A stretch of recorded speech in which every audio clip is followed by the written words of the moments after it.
So we're going to try to do a couple of things.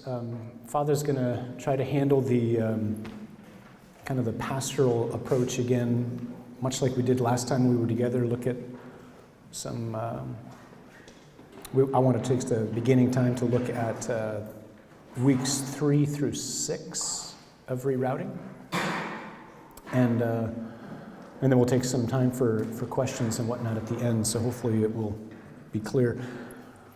Let me say a couple things as we begin. A couple things that come to mind.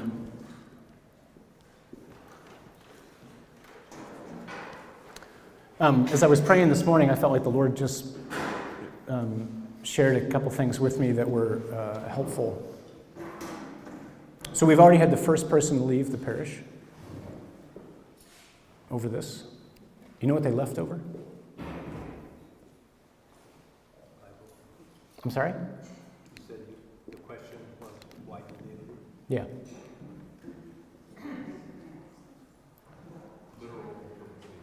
No?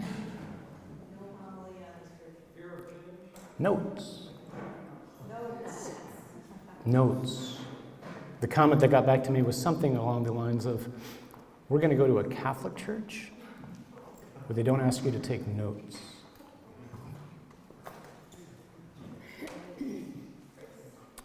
I want to highlight that for a second. Here's the reason why.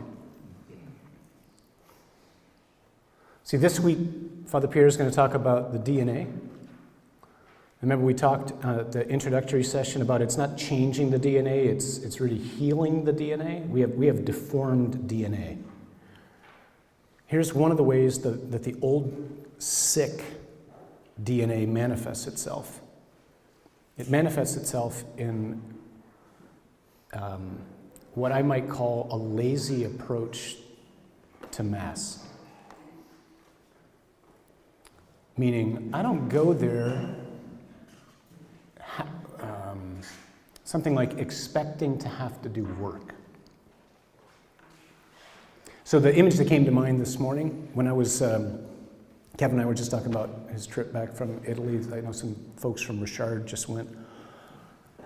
So when I first moved to Italy, I was in an English or an Italian class with like all the new guys, you know. And we're sitting there, it's like day 3. And it's just total immersion. So there's this young, 23-year-old Italian teaching us Italian. We can't speak English. And at a certain point, she says something. And this one guy from Atlanta raises his hand. And he says in English, "Do we have to use all those words when we say that?" And it was the perfect comment. Because this is human nature. I want the easy way. I want the easy way to learn the language. I want the easy way to lose weight. I want the easy way to make $1 million. I want the easy way to whatever. I want the easy way to being a saint. So we have accustomed ourselves, we have, not, they have, not you have, we have accustomed ourselves to wanting a comfortable Christianity and a comfortable gospel. And many of us are in the habit, when we go to Mass, we hear, but we don't listen. So this came to me as well, like when I went back to study after I had been ordained. So I was ordained in 96, went to Divine Child. Then the Archbishop, asked the dumb guys to go back to school. So I go back to school after having served in a parish. And I was shocked in how in 3 years my mind had atrophied. Like I had just gotten incredibly lazy intellectually. And we live that way. We live that way without, so maybe professionally we don't, Because if we're succeeding professionally, we're always expanding and growing, but I'm always looking for a place to land and just to settle and to get comfortable. And the unhealthy DNA for a lot of Catholics, it manifests itself in, I want a place to be able to come in, slide in, sit down, get cozy, just be fine, and then go home. If I don't come with an attentive spirit to the scriptures and to the preaching, why do we bother to preach?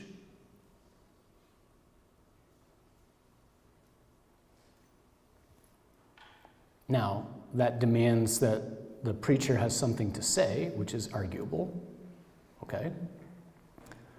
But if I don't come with any understanding that I think the Lord might speak to me first in His Word, and then second as the Word is broken open, I mean, seriously, just skip the homily. What's the point of it? So to not come with any sense of, I think there's something to get here, that's what the image in my mind all morning is, Jesus in the temple just overturning tables.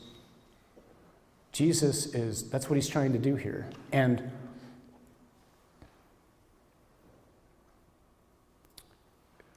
two people came to mind as I was praying. This is still just intended to be an introduction as we kind of wade our way into this. The two people are Francis and Ignatius. So Francis and Ignatius are deeply loved and revered right now by the church. Francis and Ignatius were both seriously called into question at the time they lived. Ignatius is hauled in front of the Inquisition. What are you doing? Because Ignatius was trying to, we could say, maybe put in play the new evangelization, though it wasn't called the new evangelization at the time. But he was presenting the gospel with new ardor, certainly using new methods and new expressions. And it was not the old status quo. And a lot of people looked at him and said, I don't think this is in accord with the church. Don't misunderstand what I'm saying. I'm not trying to equate, any of us with Ignatius or Francis. I'm just saying that we resist change to no end. Everywhere.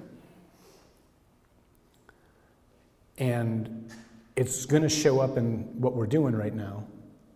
And what surprises me is just how it's showing up in, we haven't even begun to talk about the scriptures yet. Just the manner in which we're trying to do this. So, does that make sense to people? I mean, these things, these are just it's the soil. We're still trying to get comfortable with new soil that we're trying to throw down. And it's why we've had the intercessors cover this whole thing in prayer, because trust me, the warfare has been intense. And everything from health to temptations to division to you name it, the warfare has been intense, which is usually a sign that the Lord's eager to do something. So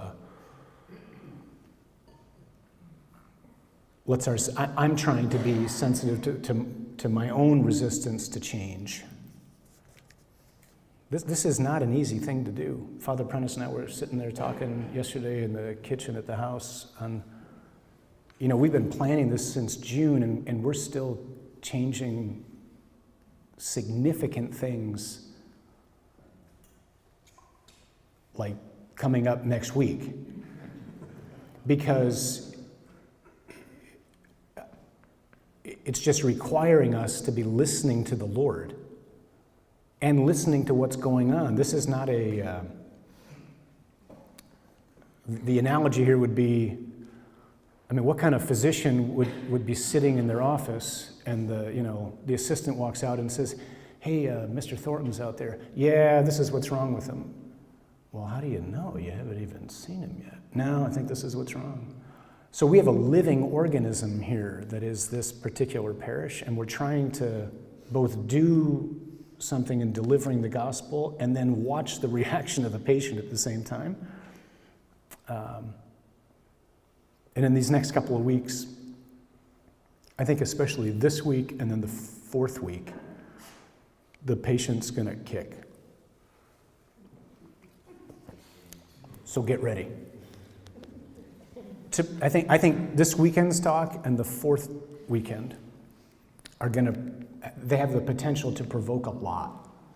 Because Father Pierre this weekend is going to be talking about this unhealthy understanding of DNA and healthy understanding of DNA.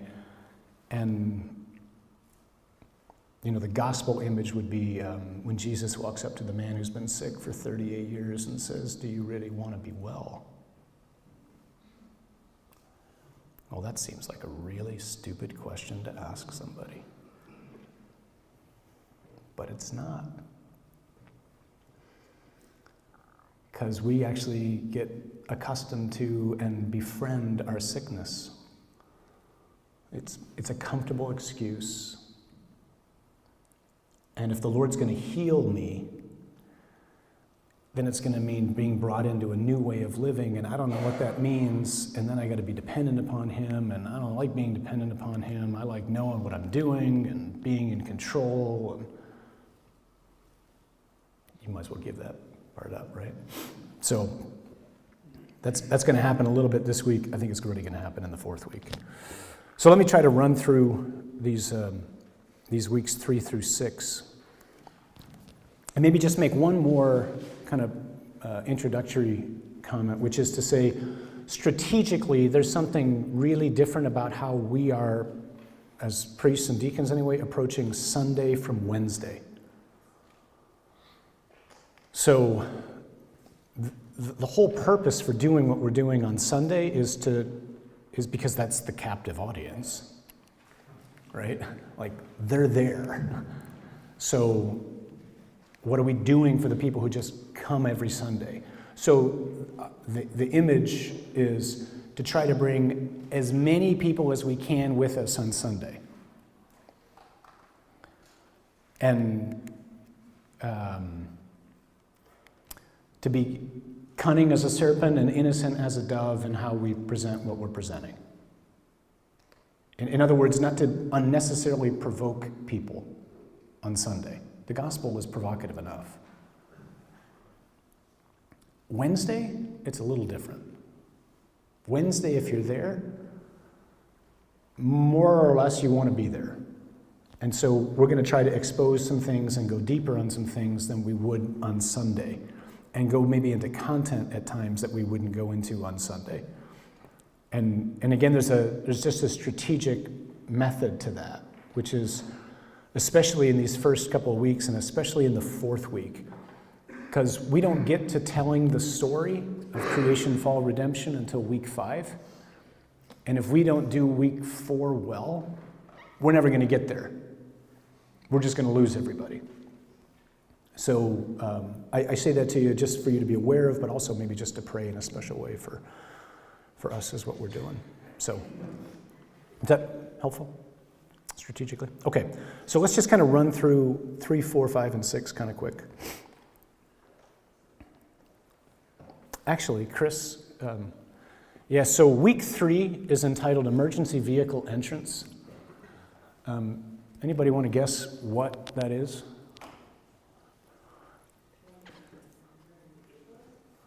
Yeah, what is the emergency vehicle?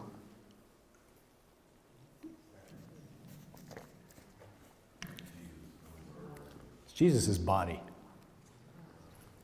All right, so the goal this week is to situate the Mass. The goal is really simple. It's to help people understand where they are whenever they come to Mass. So last week, Father Prentice on Wednesday, he showed the beginning of Saving Private Ryan. Right? Y'all remember that? So there was a reason for that. One of the reasons is, I just think it's a powerful image for how we should approach Mass. Like literally walk into the building. And so the way that this man walks into Normandy, right? He's walking down the beaches with his family. It's almost comical. It's everything that the church is. Like he's got his family with him. They're behind him. He's kind of leading the way. There's a greeter there in the middle of the cemetery. But at a certain point, he very consciously turns when he's standing at this one tree, and he sees everything, and then he enters the sanctuary, if you will. That's the imagery in my mind. And he enters it with awe and a sense of being overwhelmed, and he ain't in a living room. Nobody goes to Normandy and just kind of looks around. And the difference that I might suggest, this is what the Lord kind of brought to mind today at Mass, thinking about this scene. Some of our people approach Mass as if it's the tomb of the unknown soldier. And other people approach it as if it's the grave of a friend. Now, Jesus isn't in the grave, that's not my point. But there's a totally different way of going to see the tomb of the unknown soldier, especially if it's in another country.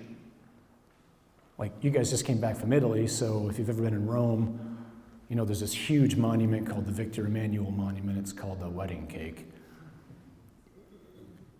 Most tourists have no idea that that's the tomb of the unknown soldier for the Italians. It's just, you know, a photo op. It's actually ugly, is what it is. But for the people who are from that country, and especially the people who are from the war, oh, that means something very different. So when we go to see the grave of a loved one, like I know where my dad and brother are buried. And as I walk into that area, a hush comes over me interiorly, like it does over you when you go to the graves of loved ones.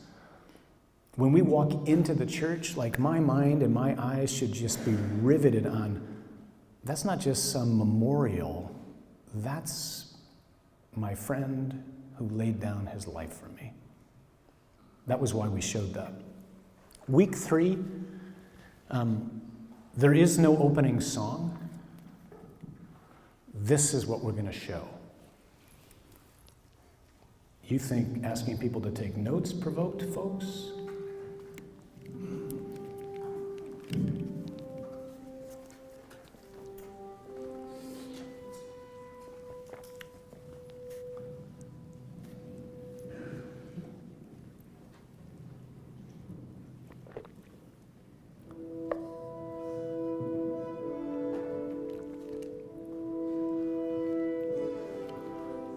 Wait a minute. Hey, Chris, actually, this is the beginning. I want to show the ending of the 6-minute ending. Can we do that? This is what we're going to show.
So that's the opening of the Mass.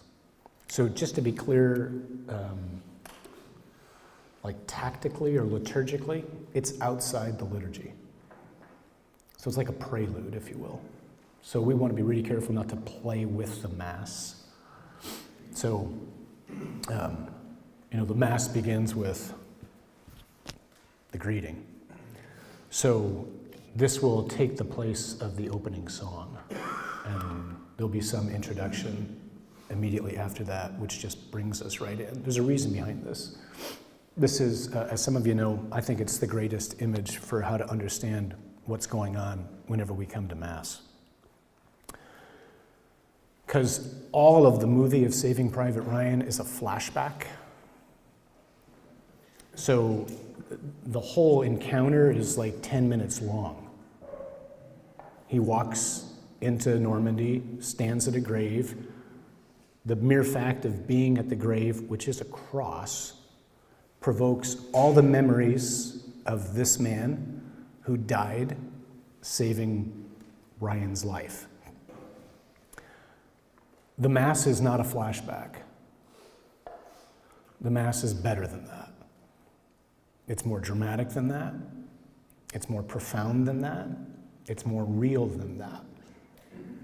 Every time you and I walk into a liturgy, it could be in this ugly room, or it could be in St. Peter's. Where you are and where I am is Calvary. And I'm being invited by Jesus, the way Father put it, I love this line, to succumb to his love. Is that what part of what you're saying in the album? Yeah, we'll say all this, so. We're just going to break this open for people. So the whole point is movie and imagery has a way of saying things that words can't, right? So that's why a lot of us are crying right now. I've seen this movie probably 500 times, or at least that scene, and I cry every time I see it. So this is the third week, and we really want to ground the Mass, and we just want to help people understand every single time they come to Mass, I'm being invited to respond to what Jesus has done. A friend has given his life for me. And the words that he says, if you can read the subtitles or if you know the scene, what's he say when he stands there at his grave? He says, every day of my life, I've thought about what you said to me on the bridge. And if you caught what he says, earn it. Meaning, there's never been a day in Ryan's life, he's an 80-some-year-old man at this point, there has never been a day when he's forgotten that he's alive because this man died and went and saved him. Tragically, for countless ones of us, we just take the cross for granted. So we want to try to equip people to not do that. Okay, that's week 3. I'll try to run quickly through these next ones, and then we can get to Father Prentice. Week 4 is entitled Fog Ahead. So this is the last week before we begin to tell the story. And the goal this week is really simple, but it'll be challenging. And the goal is something like this. Before we begin to tell the story, the gospel, we just want to make it clear that there are a number of other stories that are out there, and that they're all competing for our imagination. So another way to say this would be, there's only one gospel. There are lots of false gospels, lots of other narratives, and they're also trying to convert us. And they have the effect of, like fog this morning. What's fog do when you drive? It makes you tense. It'll paralyze you. It keeps you from moving. Deacon Dave's preaching this weekend, and he's going to use the imagery actually of smoke and talk about how because his experience as a fireman for 25 years, if you're in a real fire, You can't see in smoke. Like he'll say, like in a movie, you can see. In reality, you can't see. It's black, it's toxic, and it cripples you. And the effect of that is you just don't move, and you can't see anything. And what we want to try to use is that as an illustration to say that we're all, if you will, more or less in a burning building, surrounded by smoke. And remember, the long-term goal of what we're doing is to mobilize us to share the gospel. Not because that's the Archbishop's vision, because that's Jesus' vision, right? That's the Great Commission. Go and make disciples of all nations. But here's what happens with these other stories that are out there. The other stories keep us from going. What are the other stories? There's lots of them. Here's a couple. They sound like this.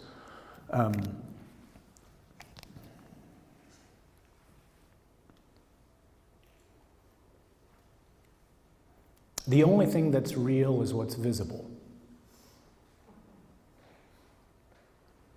If I can't scientifically or empirically verify it, it isn't real.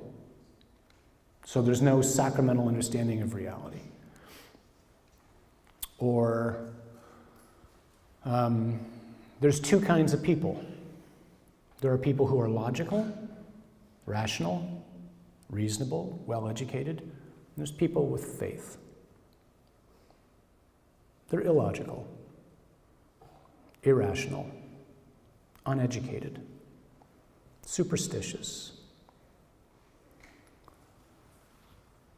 Or, so some of you are just out of college.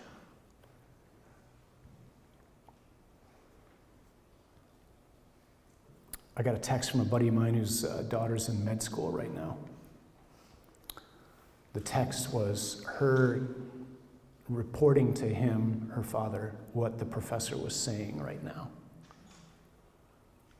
So the professor in med school was saying how stupid Catholics are for their teaching on birth control. And then he goes on to say, come on, I'll bet there's some Catholics in here right now. Stand up so I can insult you.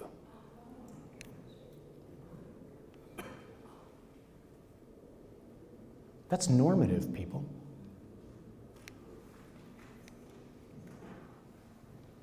That's normative. That's a narrative. What's the narrative? How come you guys hate?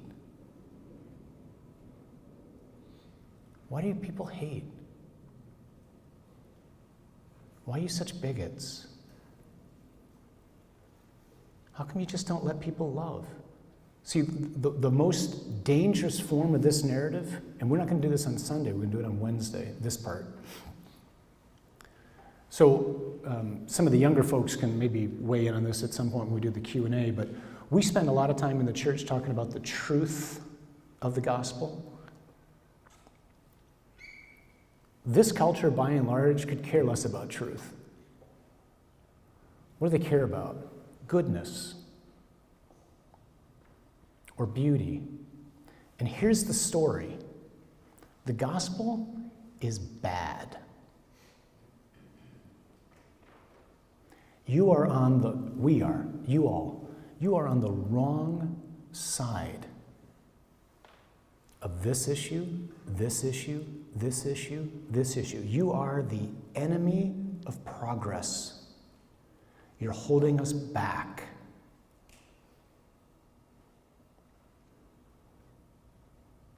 What does that do? It creates an atmosphere of fear for us. We hear it at work. We hear it in school, high school, college, grad school. We hear it in the public square.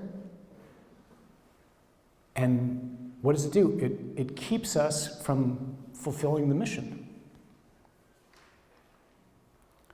And it reduces faith to being private.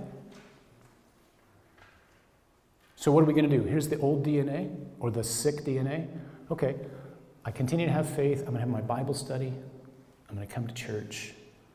We'll be safe here. But out there, man, I ain't even going to do this before a meal. Why? Because I don't want someone to go, you're one of them? right?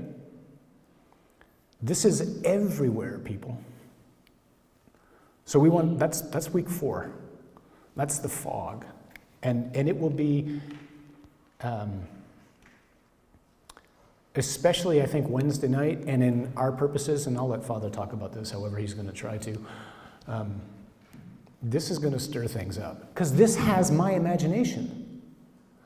So like a friend of ours, we were talking with him the other day, it's one thing to try to bring somebody to conversion who's just a pagan.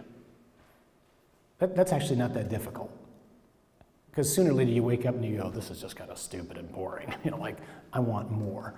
But to convert somebody from something which already has my imagination, that's challenging. And so to find a way to explode the lie of the other stories is going to take some work. I mean, only the Spirit can do that. But our minds and our imaginations have been kind of beguiled by the spirit of the age. And right now, the spirit of the age manifests himself in some of these ways that we've talked about. Those aren't the only ways by any means, but those are the stories. And they serve just like fog. They keep us huddled up, braced. Someone makes a comment about the church's teaching on X. And you could say something, or you don't. Why don't I? Because this story, you guys are so wrong. You know you're passing away, right? You're shrinking. Pretty soon you'll all be dead. That's the story. All right. Real quick, last week 5, week 6. So now we begin the story. So week 5 is entitled Road Work Ahead. Week 5 is a look at Genesis 1. Week 6 is a look at Genesis 2. So this is actually getting into the story. Reason for the title of week 5 is before or as we begin to tell the story, kind of walk down the road, if you will, we want to be conscious of the fact, we are conscious of the fact that a lot of us approach Genesis with something of a deformed understanding, thinking this is just like some vestige from a pre-scientific worldview that's just like every other culture of its time, and there's really nothing to say here. And in fact, this is part of the problem, are these archaic kind of patriarchal stories that are rather irrelevant to our life today. And so it serves like potholes. So we want to do some road work, so we want to talk about Genesis. The main point is to try to help people understand things like this. Forget everything you heard when you were in university. We did this last night with a bunch of our parents in the school and after school program as we kind of walked through Genesis 1 through 3. We just gave them a quiz. And I don't think many people did very well. And that was kind of the point. Because as you walk through Genesis and you go, "What? I thought I knew what these stories were about," and you realize, oh, I actually don't. And they're really profound and whoa, like that makes a lot of sense. And oh, that helps explain why I feel the way I do and want what I want and don't feel happy when I don't feel happy and why I do when I do. We want to help people understand that there's nothing in all of the rest of any of the ancient Near Eastern creation stories remotely like Genesis 1 and 2. So Genesis causes confusion. This is why I think if you get this right, you get everything right. Genesis causes confusion because we approach this thinking wrongly about what God is trying to reveal. And God is not interested in revealing how it happened. God is interested in revealing why. Why is there something rather than nothing? Why is there creation? Who is this God who made it? What does he value most? Answer, us. So we want to look at those kinds of things. The ultimate goal of the first week of telling the story here is really to say something like, we want people to walk away with a sense of the grandeur of God and the fact that that you and I, as puny and insignificant as we are in the size of the universe, matter to him. Matters so much that he would do what he does by becoming man and going to the cross. Okay, that's week 5. Week 6 is entitled Merge. The focus is Genesis 2. If you know Genesis 2, it's the second story of creation where man and woman become one flesh. Hence, merge. So the point of this week is really to try to look at what Revelation tells us about how to find happiness. And the answer is in this chapter. Like, what am I made for? So we'll look at things like the creation of man, God saying to the man it's not good that he's alone. Why?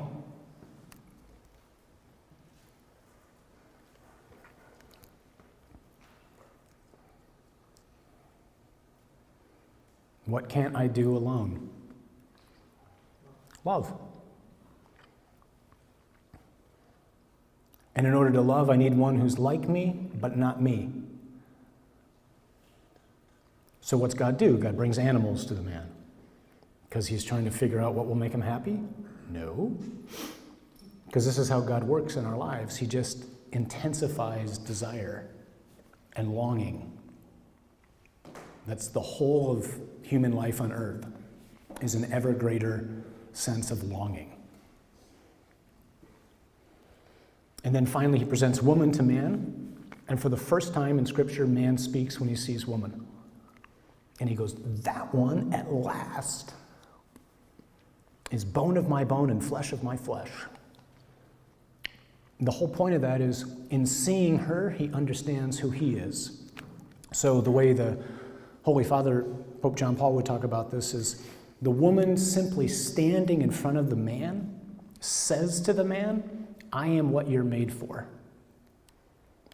You are made to be loved by me and to love me. And nothing else will ever make you happy. Truly. So we want to look at that this week. We want to situate marriage, especially on Wednesday. But we want to try to help people understand, like, why is the gospel relevant to everybody? Because everybody in the church on any given Sunday wants happiness. Why is the gospel relevant to everybody we know in the world? Because everybody we know and work with wants happiness. How do you find happiness? Love. Life without love is meaningless. So that's the purpose of the 6th week, okay? Does that kind of make some sense for where we're going? It's enough of a tease anyway? Okay. Why don't I end there, and then I can hand it to Padre, and then we can certainly take some time for Q&A if people got some questions on some of these things as we keep moving along. No popcorn for Saving Private Ryan, by the way. It'll break your fast.